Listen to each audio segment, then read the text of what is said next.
यहाँ पर जो है कन्वेक्स मिरर है, यानी कि कन्वेक्स जो है वो रेयर मीडियम की साइड होगा। इस तरफ ये डेंसर है, इस तरफ ये रेयर मीडियम है। यहाँ पर हम एक प्रिंसिपल एक्सिस ले लेते हैं और यहाँ पर बिल्कुल सेंटर में जो इस पार्ट का सेंटर है, यहाँ पर इसको हम पी से डिनोट करते हैं, जिसको हम पोल बोलते हैं। और ये क्या होता है हमारे पास, ये होता है हमारे पास प्रिंसिपल एक्सिस जो कि पोल और सेंटर ऑफ कर्वेचर से पार करता है। तो यहाँ अभी देखेंगे सेंटर ऑफ कर्वेचर कहाँ पर है।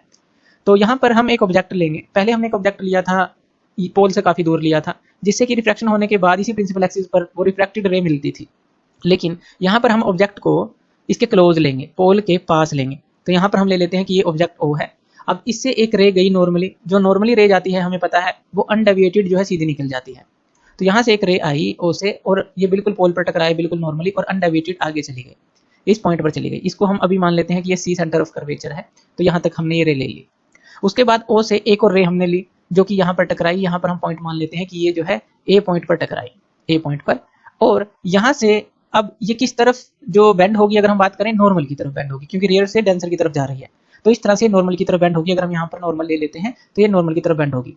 लेकिन यहाँ पर हमें एक चीज देखने को मिलती है कि ये रिफ्लेक्शन होने के बाद यहाँ पर नहीं मिली, यानी कि ये रे इस तरफ जा रही थी, उसके साथ ही कहीं पर कट नहीं करती इस प्रिंसिपल एक्सिस पर।